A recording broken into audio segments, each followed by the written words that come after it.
What's up, everybody? Welcome back to the Blizzard Reviews. Today, I'm super excited to be taking a dive into a brand new album from a technical death metal band that's been around for over 30 years now. Probably put out one of the most advanced pieces of extreme metal this year. But before we get into that, as always, make sure you go ahead and subscribe to the channel. Make sure you're following me on Instagram and TikTok as well to keep up with the content on there. And also, make sure you guys go and vote in the 2024 Blizzard Awards. This is my first award show that I'm hosting, where you guys decide what's the best metal album of 2024 from a plethora of categories. So that's going to be in the description as well, so make sure you go and vote for that too. And now let's take a moment to look at the new album from one of the most technically savvy bands in brutal death metal. Today, we're taking a look at the new album from Defeated Sanity, The Chronicles of Lunacy, out today, November 22nd, via Season of Mist.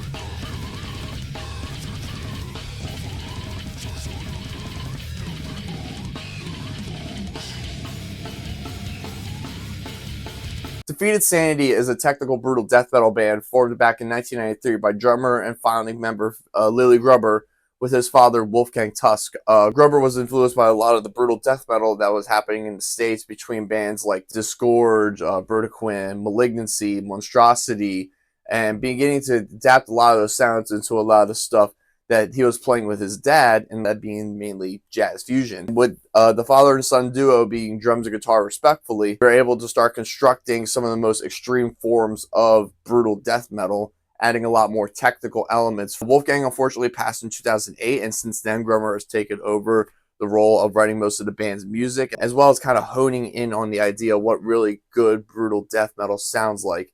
The band's lyrical themes mainly focus on a lot of delusion, society, nihilism, and corruption. And this album is short of nothing but anything but a joyride of technical brutality.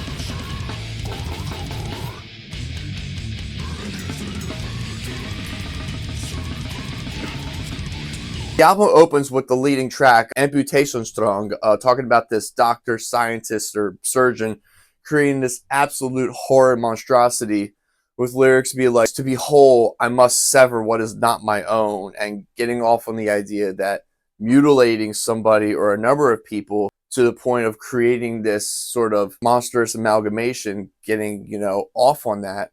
The song is littered with a lot of insane drumming fills, hammer-ons, pull-offs, and a lot of different time changes. Some of creating the most integral pieces of technical death metal that I've heard in a long time. The lead single of this album, The Odor of Sanctity, talks about the idea of evangelicalism and how a man is able to go and create God out of one of their own being to worship as God.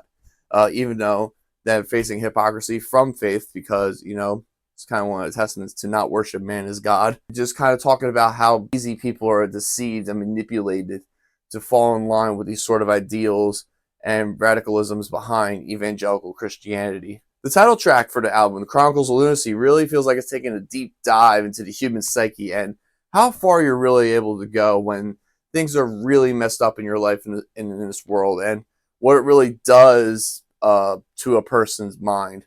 Previously, I spoke with drummer and founding member Lily Grubber in my interview with him, and talking about this album and a lot of lyrical themes, being a lot centered around mental health, but more in the aspect of what usually happens after these heinous things that happen. A lot of times in death metal, a lot of bands will talk about, the savagery or the butchery. If there was a cause and effect per se, with a lot of brutal death metal or death metal in general being about like the actual act of doing this horrid thing, Defeated Sanity, especially on this album, kind of takes a little look at the after effects of what that really does to a person and what kind of long-lasting effects come from these horrific actions and horrific things that have done, whether it be serial killers or righteous religious leaders or anything in that sort of nature. Especially with a band like them being around for so long at this point. A lot of their early demos were recorded throughout the 90s, but it wasn't until their first album that came out in 2004, Prelude to the Tragedy,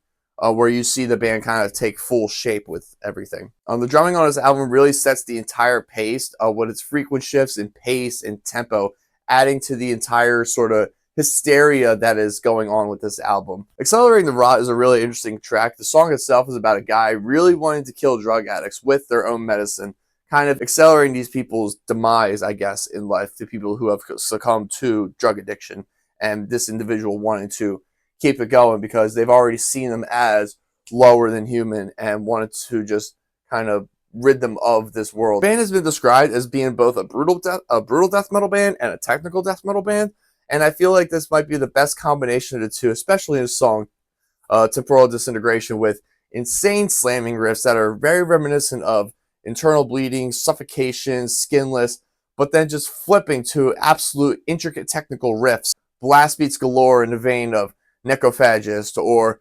Cryptopsy, and also with a lot of technical death metal bands, there's a plethora of jazz influence with this as well, and this can be seen throughout the album of different bass lines and beautiful signature style drumming that are tuned in and sort of beautifully blended with a lot of the slams and breakdowns. Vocalist Josh Wellman delivers an absolute brutal performance throughout this entire album, whether it be taking in the heinous crimes of co-ed killer Ed Kemper, like in the song A Patriarchy Preserved, also with a nice little clip of Kemper in there, or in catchy guttural breakdowns, like in the song's closing track, Heredity Violated.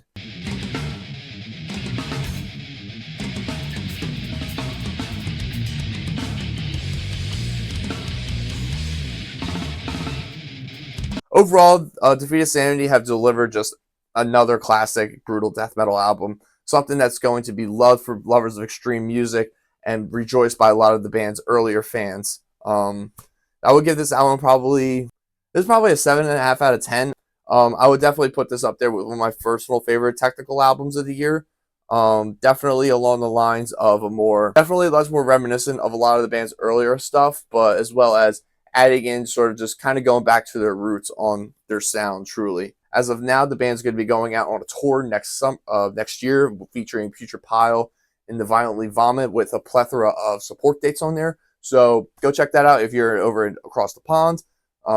As far as the States, nothing as of yet. The band just got done doing an insane amount of shows throughout the States over the past few years, so makes sense for them to go over to Europe for a little bit and tour over there on this new album. If you're over in Europe or UK, go get your tickets for Defeated Sanity and go pick up Chronicles of Lunacy. That's going to be out today, November 22nd, Season of Mist. Go get the vinyl and keep supporting brutal death metal. Let me know what you guys think of this album down below. What are some of your favorite songs off of this album?